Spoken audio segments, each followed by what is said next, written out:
cafe, sit down, chill with a book, and just be a white girl to have his eyes wide. Yeah, so he's really just CJ lah. He can look like someone who like very crazy, but yet there's this other side to him that it's like a bit bipolar. Hey, confirmation. That's my father, guys. Yeah, but yeah, but I think maybe it's not wrong. yeah, but I think most of us who have been recipient of his love in some form or another. I think beyond all those meetings or even in times I think other than giving up his time, right, he also give out his treasure in some ways. I think some of the very brief examples is like when it comes to events like I don't know, our upcoming Christmas event or even our past events, right? A lot of times all the things that we have in the events, right, we can have all these good stuff is because sometimes CJ choose to top up extra money just that we can have all these kind of good stuff lah. And I think just one good example was I think earlier this year in August we had our SIP day out at East Coast Park lah. And if you don't know, the Grab transport voucher, right, was actually fully sponsored by CJ as well lah. So all these are not something that he asked for. He utilized the church fund just to give us all this, but it's all of his own pocket money lah. And for me, when I was a student, right, I think when he met me for mentoring, there are actually days where when we meet for mentoring, right, he will actually opt to like treat me to dinner, but yet he will ask me to just pay for the dessert lah. So it's like it doesn't make sense lah. Like you eat a dinner that's like $40-$50, then ask me to pay for a dessert that's like $5-8. The price of it don't match lah. But I think that's really just his heart to really want to bless people in this way that he can. And I think all these are little actions, right, that actually builds up and to show me what it's like to really give to the community lah. And I think for me, all these little actions actually showed me how it's like to transit into a working adult. I think coming as a working adult, I think having the money to spend all these are then easier for me to really grasp the reality and to see how is it like to really utilize and steward our resources well as well. And yeah, I think last but not least, I think beyond all this also, I think want to affirm CJ from a leadership perspective. I think most of y'all would know that maybe SIT is never a campus that has a good season when it comes to church events. I think most of our things like camps and whatever not usually clash with our exam seasons, our submissions periods lah. But yet, even with all these things that happen, right, CJ never once did have this highlight.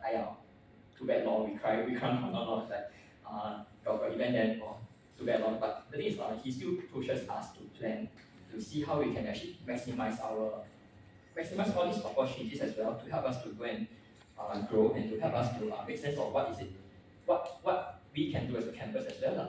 And yeah, it's not like he does this planning with the LGBT such that he wants to maximize the fullness of what can be done in the campus. So I think really SIT, we are all very blessed to have CJ as our campus leader. I think so really cherish him lah. And I think that's a shout to him. I think during campus meet, right, if you all don't know, actually when he preach, right, it's actually not something that he actually likes also. He actually gets nervous to a point where he will actually have butterflies and stuff also. I seen how when he first took on this CL role, right, his first preaching in campus meet, right, was to the point where he couldn't even bear to eat dinner lah. But I think over the years we should have been better lah. Should have. Hopefully Yeah, so I really do give our best support when it comes to campus meet, right, because it's not easy for him to stand on the stage to preach lah. So yeah, I just want to really give thanks for CJ and wish you a happy birthday. Yeah. Thank you. Yeah, and next up we have Darren. He's having fever right now, so I will be his replacement. Perhaps you can send me Like information. Okay, so this message from Darren. I want Darren's voice. Come on, hit it. Hello, Mr. Chua. I was supposed to affirm you in real life today, but sorry I cannot be there. But yeah, I really wanted to say thank you for always being involved in my life, providing me support in ways that I wouldn't normally ask other people for. It's really nice to know that you have my back even though I'm the type of person who never approaches people for help, but yet you still offer your presence and your support to care for me. I've also been really blessed with many opportunities to see how great your love is for God and his people, and I really want to affirm you for that. To display what it means to love his people, and I pray that everyone here will get to experience it during their time at SND as well. All in all, just want to affirm your spirit for the church and how you've been such a blessing to each other, and each and every one of us continue to be with you of the hardship. Yeah, so that was the message from Darren. I think that's the affirmation from Darren, and I think next we'll just pass our time to Janice. Hey, Janice! Mr. Tong! Okay, hi everyone, I'm Janice, or as Brother Chow call me Sister Tong. Sister Tom. Sister what? Sister Tong, because my surname is Tong. He paid on me one time, and then he saw my surname was Tong, so from then on he just called me Sister Tong. So when I first knew Brother Chow, I was transferring, right? And honestly, not gonna lie, I was kind of intimidated. I don't know why your face like so serious at that point. I think you're tired. But the moment that you started talking to me, right, I felt all my nervousness just melt away. And I think the longer the combos like extended and the more combos we had, you managed to like help me relax a lot more. Yeah. I think all of us know CJ for how passionate he is about everything. And for me, I know Brasha for being such a versatile personality, someone who I can talk to about anything under the sun. And he's someone who like can be goofy with a lot of people, but also unleash like the inner rara of the quiet ones. So we have talked about like gospel music. He recommended me a punk rock Disney playlist, and we also talk about like career switches and growing in our personal walks with God. And recently, I have unlocked the CL premium of receiving love advice. Yeah, something that he really gives, and something that for everyone, I think he has given everyone food for thought to walk away being enriched in the conversations that we have with him. Yeah. So even though I haven't been in SIT for long, right, I have personally witnessed and heard so many recounts from other people on how Brother Charles leads and intercedes and disciples like the next generation to grow Hope SIT. There's one instance where he joined RLG for dinner at a Chinese restaurant, right? And then we were all struggling on what to order. Then he asked everyone, like, everyone trusts me if I order or not. Then we just said, okay, right? He take a menu, he went to the waitress, like, he turned each page, he point one dish. Like, with no hesitation, he just point and point and point. Yeah, it was like so much confidence, like really a trust me bro moment. And then all the dishes were good.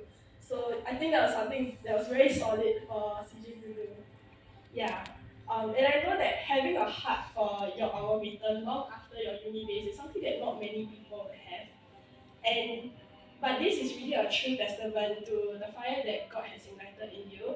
And it's only natural to affirm you for the simple obedience that you have taken to go on this mission with God to grow this ministry. And it's really because of the faith that you have as what you call the Moses generation, that we as the Joshua generation can have a greater hope for campus ministry that will go just beyond the people in this room, but even to our uni friends and the strangers that we see around campus. Yeah, and it's really this simple obedience that I can see in you, that you have so much confidence in leading, being intentional to see the little things and to challenge us to grow in our faith, as well as making all your big life decisions without a sweat, as God has guided you and will continue to guide you in every step. So to our dear campus leader CJ, very blessed birthday to you. As you place your altar to finish your 20s, your back and shoulders may start to hurt more. But may your heart continue to remain tender for the things of the Lord. And I know that your zeal will continue to be into and bless every person that you encounter. It's really been a huge joy to have you as our campus leader, and it's really been an honor to be under your leadership. And I'm glad that I chose a ministry with a CL like you. Thank you. Oh, that's poetic. Thank you. It's really like a poem. Yeah. I wrote one at master. No way. English, He said that. Yeah, it's truly written by a lit student of you. Poetic. Okay, at this moment, CJ will start thinking about his prayer and anything he wants to share. You look confused. Alright. Face the camera. No. All recorded too. Oh. I think thanks so much for the affirmations. Every year as I grow older, I mean, the very default questions I get from friends around my age is, hey, how long more can you see yourself in the uni industry? So I'm here to say I'm moving on, and I'm just kidding. But I think as the question is posed to me, it's always a point of sitting down and contemplating where God is leading and what's next, right? That's always a phase for me to contemplate. It's easy to like, hey, drop the ball a bit, go and I don't know, chunk career or whatsoever. But I would say that seeing all your lives, I always tell people this that I really believe we have great people.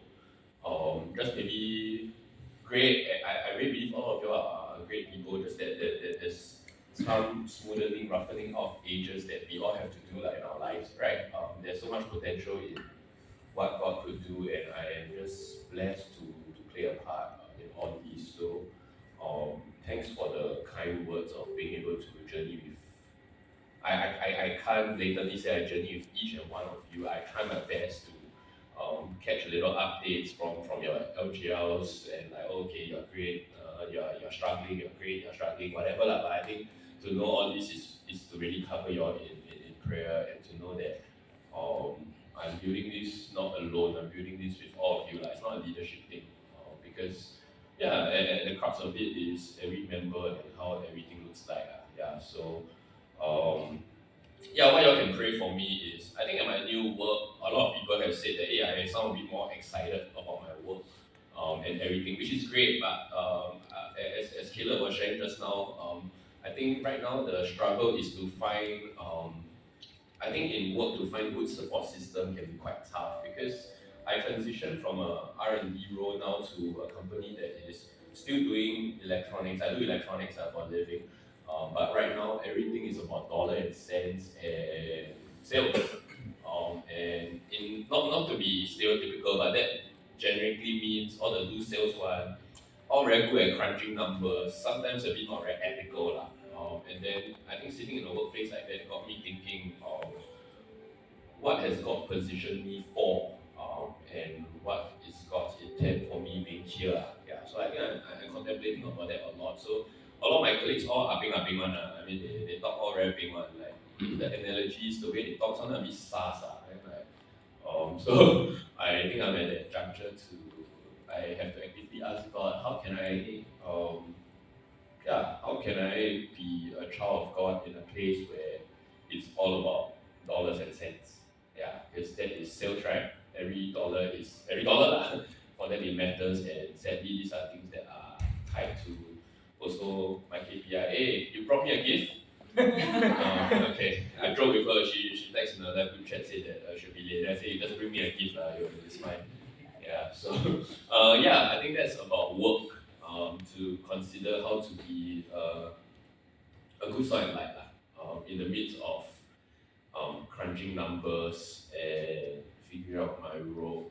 But I also acknowledge that I'm very blessed to be able to find a job in the midst of yeah, this economy is not good, so stay in school, but don't fail your mods, okay? Clear your mods, graduate, but yeah, economy is not good for work, but you'll be fine. So that's about work life.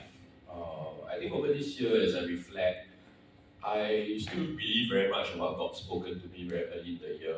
I don't think I'm the best in sitting on it and like, oh, have I grown very deep in my prayer life? Not as deep as a human expectations would want it to be. You know what I mean? Like there's always a human expectation. I want my prayer life to be that deep. And sometimes I'm like, hey God, I struggle to believe in what you speak to me sometimes. And yeah, but I think overall as I frame up the year, I really have, I wouldn't say I've grown, but I start to see the importance of really praying and just saying that your will be done, and if God would want to move mightily, will I be willing to pray that your will be done? Yeah, so I think that's a lot of what I've taken away this year as I lead, as I love God. It's a lot about trusting Him more and praying so much more. Yeah, to lead beyond my own skill sets.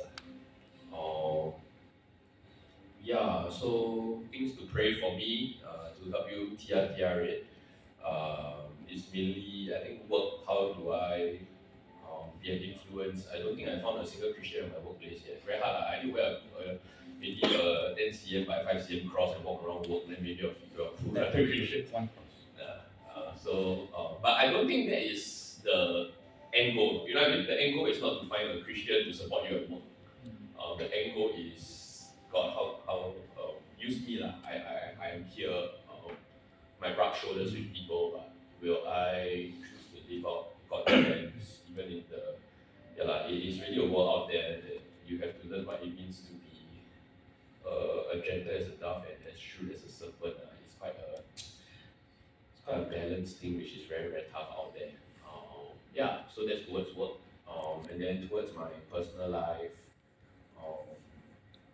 I believe that God wants to bring me to a place to continue to love Him, and I pray that will you all join me in this to love God. I'm excited for next year. Not other than the fact that we are moving into one campus, there's a lot of things we can do. But we have to get our complaints out of the way about Pongo Refa. Let's get that out of the way and let's see how we can not establish campus ministry for campus ministry's sake, but doing it to know that we have our own support system there also. That I can always find someone to share life and love.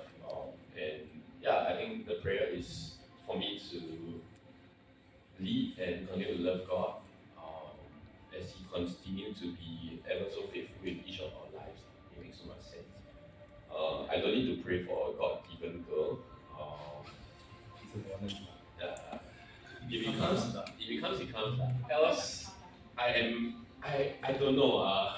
When I was at your age, at 22, I was like maybe 25 I'll get attached, 28 get married, and 25 I like maybe 28 get attached, 30 get married.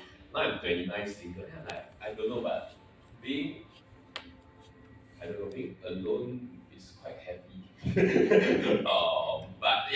mean, I have my own struggles and battles in this. If you all ever want to know, feel free to ask me. I know that I'm not smoking people when I say that. I think I am really genuinely quite thankful at where I'm at 29. I am not throwing a pity party at all. I still single. I am really very glad at where God has brought me to, even at 29. But if it comes, it comes. I'm not like closing doors on love. Like, oh, don't love me. So this is where I'm at. So mainly just pray that I will find a way to be a blessing at work, and also that we will all continue to love Jesus ever so much more, and whatever that takes of me, of my personal life, I choose to be obedient because I really, really know that God loves us. Great. Yeah. So we have Warner who excitedly chose. Wow. That's the least I expect of you, Warner.